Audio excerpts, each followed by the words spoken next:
يا عبادي الذين آمنوا إن أرضي واسعة فإياي فاعبدون كل نفس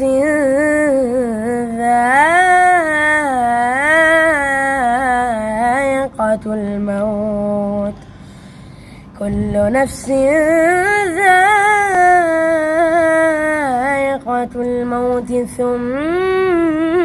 إلينا ترجعون والذين آمنوا وعملوا الصالحات لنبوئنهم من الجنة غرفا